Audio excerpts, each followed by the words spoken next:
आदाब नमस्कार, मैं शाहिद उमैर। स्वागत है आप सभी का सियासत टीवी के साउथ इंडिया एक्सप्रेस में। आइए देखते हैं मुख्य समाचार। पुलिस ने आज बताया कि सैदाबाद में सक्सेस द स्कूल के एक टीचर और अन्य लोगों के खिलाफ एफआईआर दर्ज की गई है। उन पर आरोप है कि उन्होंने एक हिंदू छात्र को होमवर्क के तौर पर इस्लामिक धार्मिक रीति रिवाज से जुड़े काम दिए थे। एक पुलिस अधिकारी ने एजेंसी को बताया कि छात्र की मौसी की शिकायत के बाद टीचर के खिलाफ भारतीय न्याय संहिता की धारा 299 और जुवेनाइल जस्टिस एक्ट की धारा 75 के तहत एफआईआर दर्ज की गई है। टीचर के इस कदम पर गुरुवार को भारी विवाद खड़ा हो गया। वही आपको बता दें, केंद्रीय गृह मंत्री बंदी संजय कुमार, भारतीय जनता पार्टी और विश्व हिंदू परिषद ने इस पर कड़ी आपत्ति जताई थी और स्कूल के खिलाफ सख्त कार्रवाई की मांग की थी।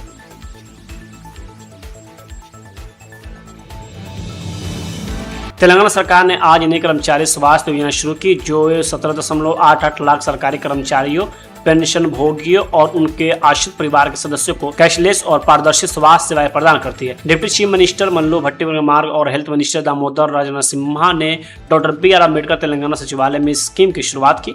उन्होंने एम्प्लॉइज हेल्थ केयर ट्रस्ट यानी ESCT का ट्रस्ट डीड भी जारी किया। NESC वेब पोर्टल लॉन्च किया गया और लाभार्थियों के लिए डिजिटल हेल्थ कार्ड भी जारी किए गए। तेलंगाना में सत्ता में आने पर बीजेपी द्वारा हिंदू छात्रों के लिए बोत्तू यानी बिंदी लगाना अनिवार्य करने के केंद्रीय मंत्री बंदी संजय कुमार के बयान की तीखी आलोचना हो रही है। कई लोग सवाल उठा रहे हैं कि सक्सेस स्कूल होमवर्क विवाद पर प्रतिक्रिया छात्रों की सुरक्षा या शिक्षा से जुड़ी चिंताओं की बजाय धार्मिक प्रतीकों पर क्यों केंद्रित रही है। यह विवाद तब शुरू हुआ जब हैदराबाद के साहिबाबाद में सक्सेस स्कूल के दूसरे कक्षा के एक छात्र के माता पिता ने उनकी डायरी में होमवर्क देखा, जिससे उसे कलमा और सूरा फातिहा पढ़ने के लिए लिखा गया था। छात्र के रिश्तेदार सुप्रिया गौड़ ने कहा कि डायरी में धर्म से जुड़े ऐसे असाइनमेंट थे जो बच्चों के लिए नहीं होने चाहिए थे।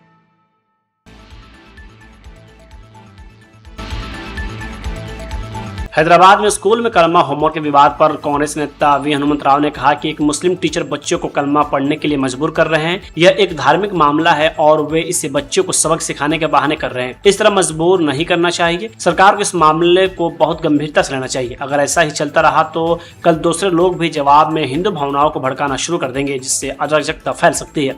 यह एक मिली जुली संस्कृति वाला धर्मनिरपेक्ष देश है।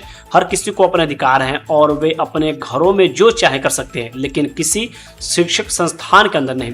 मुझे उम्मीद है कि गृह विभाग इस पर मामला को देखते हुए गंभीरता से ध्यान देगा और ये सुनिश्चित करेगा कि ऐसे रवैये को बर्दाश्त न किया जाए। वही आगे उन्होंने ये भी कहा कि मैं AIMIM के सांसदों और विधायकों से भी दखल देने का अनुरोध करता हूँ। यह अनावश्यक है और इससे केवल नई समस्याएं पैदा होगी। मैं तुरंत कार्रवाई करने और टीचर को सस्पेंड करने के लिए गृह विभाग और पुलिस को बधाई देता हूँ और उम्मीद करता हूँ कि भविष्य में भी ऐसे मामलों से सख्ती से निपटे जाएंगे।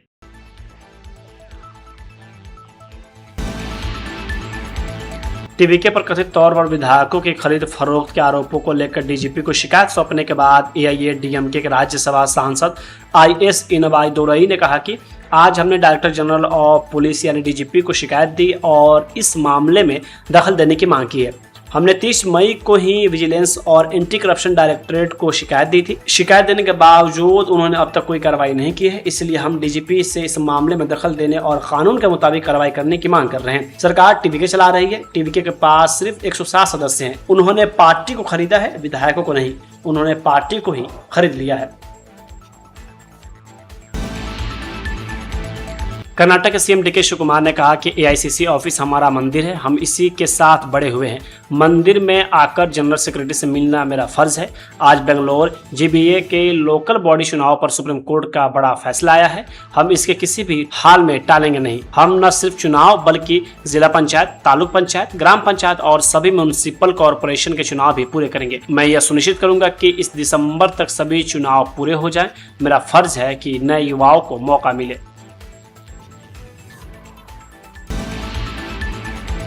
कर्नाटक के फ्रीडम पार्क में हो रहे विरोध प्रदर्शन के दौरान बीजेपी नेता CT रवि ने कहा कि वहां के किसान पिछले 6-7 महीनों से प्रस्तावित आउटनशिप प्रोजेक्ट के खिलाफ संघर्ष कर रहे हैं। हम आज उनका समर्थन करने के लिए यहां आए हैं। इनमें से कुछ किसानों पर केस दर्ज किए गए हैं और हम इस कार्रवाई का विरोध करने के लिए यहां मौजूद हैं। आप सिर्फ रियल एस्टेट माफिया को फायदा पहुंचाने के लिए इस टाउनशिप प्रोजेक्ट को आगे बढ़ाना चाहते हैं। आप इसके लिए 18,000 करोड़ रुपए का कर्ज लेना चाहते हैं, जबकि आपके पास खुद टाउनशिप के लिए फंड नहीं है। आपके पास अपने कर्मचारियों को सैलरी देने के लिए भी पैसे नहीं है। इसके बावजूद आप टाउनशिप का काम आगे बढ़ाना चाहते हैं। 7-6 महीने से वहाँ की किसान संघर्ष कर रहा है, टाउनशिप बिड़दी टाउनशिप के खिलाफ संघर्ष कर रहा है। हम उसके समर्थन में आज प्रोटेस्ट हम कर रहा है। कारण कुछ किसानों के ऊपर 307 गुन्हा दाखिल किया है, उसके खिलाफ हम आज प्रोटेस्ट कर रहा है। किसानों को विरोध में आप रियल एस्टेट माफिया को मदद करने के लिए वहाँ टाउनशिप करवाना चाहता है, कर्जा लेकर के 18,000 करोड़ खर्चा होता है टाउनशिप के लिए। वो आपके पास पैसा नहीं है, आपके पास गेस्ट लेक्चरर को सैलरी देने का भी पैसा नहीं है, उसके बाद में भी आप टाउनशिप करना चाहता है। यहाँ लगभग 160 तालुक में सूखा है। आपको उस किसानों को, वो गरीब परिवार को मदद करने के लिए पैसा नहीं है। रियल एस्टेट माफिया को मदद करने के लिए आप कर्जा लेकर के वहाँ इन्वेस्ट करना चाहता है, उसके खिलाफ हम है। उसके खिलाफ हम है। एक बात बताना चाहता हूँ, किसानों को विरोध करके आपका सत्ता नहीं बचेगा, ज्यादा दिन आप सत्ता में नहीं रहेंगे।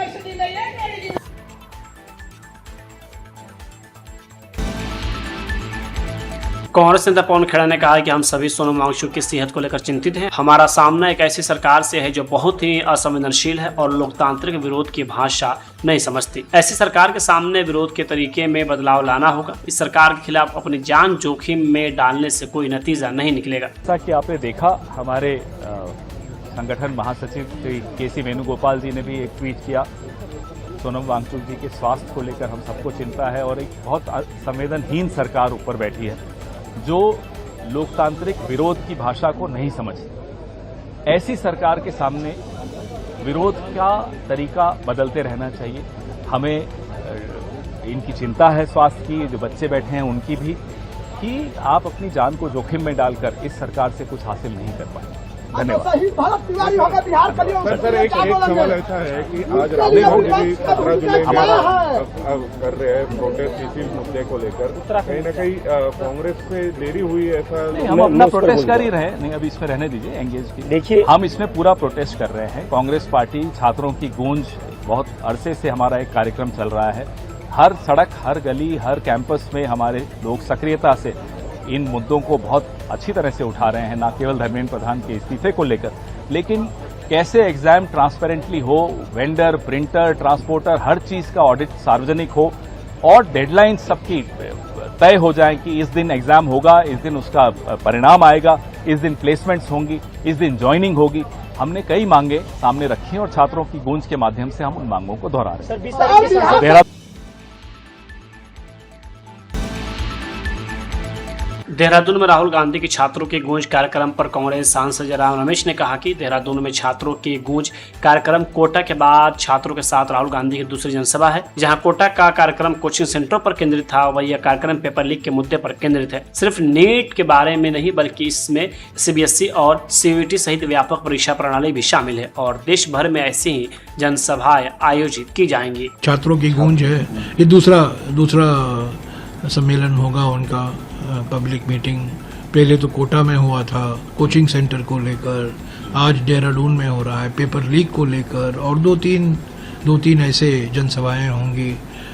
सिर्फ नीट का मामला नहीं है, ये परीक्षा का मामला है, CBSE का मामला है, CUET का मामला है। जिस तरीके से, अच्छा, इसी सत्र में विकसित भारत शिक्षा अधिष्ठान अधिनियम, उस पर जो विधेयक पेश किया गया है, वो लिस्टेड इसी सत्र में, और वो विधेयक क्या है? भयंकर केंद्रीयकरण वो करेगा। इसका विरोध तो TDP भी कर रहा है। सभी राज्यों, इसके सरकारों ने इस विधेयक के खिलाफ अपनी राय दी है। TDP इनका घटक दल है, हालांकि दूसरा नंबर नहीं है, अभी तीसरा नंबर पर है। उन्होंने भी अपनी आपत्ति जताई है और हम भी डिसेंट नोट दे रहे हैं। हमारे जो सदस्य मुकुल वासनिक जी हैं, उन्होंने डिसेंट नोट दिया है। वो रिपोर्ट अभी अडॉप्ट होने वाला है सोमवार को, और वही तो दर्शाता है ना, यही तो राहुल जी ने कहा। राहुल जी ने कोटा में कहा, जो 3 बीमारियां हैं हमारी एजुकेशन सिस्टम में, तीन बीमारियां, एक तो निजीकरण, दूसरा केंद्रीयकरण और तीसरा संघीकरण, प्राइवेटाइजेशन, सेंट्रलाइजेशन एंड संघीफिकेशन। यही तो तीन बीमारियां हैं हमारी शिक्षा प्रणाली में, जो लाखों युवाओं को भविष्य पर अंधेरा छा गया है इन तीन बीमारियों के कारण से।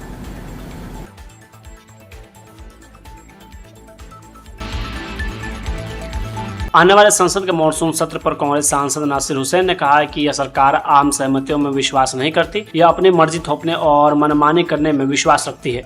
उनकी राजनीति और कामकाज के तरीके में चीजों को थोपने की प्रवृत्ति दिखती है। लोकतांत्रिक व्यवस्था में सलाह मशवरा जरूरी है, सिर्फ विपक्षी दलों के साथ ही नहीं बल्कि सभी संबंधित पक्षों के साथ भी, लेकिन उनका काम करने का तरीका अलग है। यारे का बिल हो और भी कई बिल्स हैं जिसके अंदर वंदे मातरम को लेके बिल है और तमाम बिल लिस्ट ऑफ बिजनेस सरकार ने कर दिया है। ऑल पार्टी मीटिंग होने वाली है। इससे पहले कांग्रेस अध्यक्ष ने चिट्ठी भी लिखी है जो बार बार आप लोग कह रहे हैं कि कॉन्स्टिट्यूशनल अमेंडमेंट बिल और डिलिमिटेशन बिल को लेकर आपकी आवश्यकता है। देखिए, हम लोग लगातार कह रहे हैं, पहले भी जब पिछली बार डिलिमिटेशन बिल लाया गया था उस टाइम पे भी हम लोगों ने ये कहा था कि ऑल पार्टी मीटिंग बुलाया जाए, उसमें थ्रेडबेयर डिस्कशन उसके ऊपर हो, कंसेंसस बनाने की कोशिश करें। लेकिन ये सरकार कंसेंसस में यकीन नहीं करती है, ये सरकार बुलडोजिंग में यकीन रखती है, ये इम्पोज करने की कोशिश करती है। इनकी राजनीति और इनकी स्टाइल ऑफ गवर्नेंस जो है इम्पोज करने वाला है। डेमोक्रेटिक पॉलिटी में ये ज़रूरी चीज़ ये होती है कि कंसल्टेशंस हो, और कंसल्टेशन सिर्फ अपोजिशन पॉलिटिकल पार्टीज़ के साथ नहीं, कंसल्टेशन स्टेक होल्डर से भी होना चाहिए। और इनका जो तरीका है काम करने का, पूछिए कि कितने बिल जेपीसी गए, कितने बिल सेलेक्ट कमेटीज़ गए, इसमें जो लेजिस्लेटिव स्क्रूटनी की भी ज़रूरत होती है वो तक नहीं ये लोग करते, बुलडोज करने की कोशिश कर रहे हैं। ठीक है, हम अपोजिशन में हम लोग हैं, तो अगर क्लैरिटी नहीं किसी इशू पे तो हम अपोज करेंगे। जो 3 कॉन्स्टिट्यूशनल अमेंडमेंट बिल लाने की कोशिश कर रहे हैं उसके लिए इनके पास नंबर तो है नहीं, नंबर इकट्ठा करने के तोड़ जोड़ की राजनीति कर रहे हैं। टीएमसी को इन्होंने तोड़ दिया, उद्धव ठाकरे जी वाले शिवसेना को इन्होंने तोड़ दिया, अब एनसीपी के खिलाफ एनसीपी के एमपीज को बात करने की कोशिश कर रहे हैं। ये इसी तरह की इनकी राजनीति है। तो हम लोग अपोजिशन पार्टीज की मीटिंग हम लोगों ने फ्लोर लीडर्स की मीटिंग कॉल की है 20 तारीख को, उसमें एक एक इशू के ऊपर हम लोग कॉल लेंगे।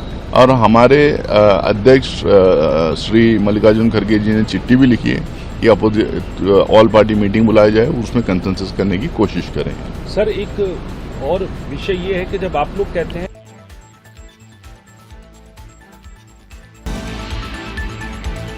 सोनम वांगचुक की भूख हड़ताल पर शिवसेना यूबीटी सांसद संजय राउत ने कहा कि हाई कोर्ट को इस मामले का संज्ञान लेना चाहिए, उन्हें नीट पेपर लीक की जिम्मेदारी लेनी चाहिए और संबंधित मंत्री से इस्तीफा मांगना चाहिए। सोनम वांगचुक की भूख हड़ताल को अब 20 दिन हो चुके हैं। उनकी हालत बहुत गंभीर है और उनके अंग काम करना बंद कर सकते हैं। क्या रिपोर्ट्स प्रधानमंत्री, गृह मंत्री या राष्ट्रपति द्रौपदी मुर्मू तक नहीं पहुँच रही है? वे असंवेदनशील बन चुके हैं। तो कर लीजिए, हाईकोर्ट को बोलिए आप जाइए और प्रधानमंत्री को निर्देश दीजिए और ये भी निर्देश दीजिए नीट पेपर लीक में जिस मंत्री की जिम्मेदारी है उनका इस्तीफा लेकर ये अनशन छुड़वा दीजिए। हाईकोर्ट और सुप्रीम कोर्ट की बात अगर हमारी सरकार मान ली थी तो देश का पूरा चरित्र बदल जाता। अब दूसरी बात है, 20 दिन हो रहे हैं सोनम वांगचुक जी के अनशन को। वहाँ और एक लड़की बैठे जिसका नाम है 20 साल की लड़की भी उनके साथ अनशन कर रही है। उनकी तो परिस्थिति बहुत गंभीर है। ऑर्गन फेल्योर की बात अगर आप करते हो तो ये रिपोर्ट प्रधानमंत्री तक नहीं जा रही है? क्या ये रिपोर्ट गृह मंत्री तक नहीं जा रही है? क्या ये रिपोर्ट राष्ट्रपति द्रौपदी मुर्मू के पास नहीं जा रही है? लेकिन ये सभी की संवेदना मर चुकी है। ये सभी लोग सत्ता में बैठे हैं। क्या मोदी कैबिनेट में एक भी मर्द ऐसा कोई मंत्री नहीं है? मोदी के कैबिनेट में कोई ऐसा एक मर्द मंत्री नहीं है जो मोदी के सामने कहे कि जो आप कर रहे हो गलत है और सोनम वांगचुक की जान बचाना ये देश का कर्तव्य है। ये कहने वाला एक मर्द मंत्री अगर पैदा नहीं हुआ है तो भारतीय जनता पार्टी जो है ना उसे मैं राष्ट्रभक्त कहूँगा ना उनको मैं शूर कहूँगा। महाराष्ट्र आणि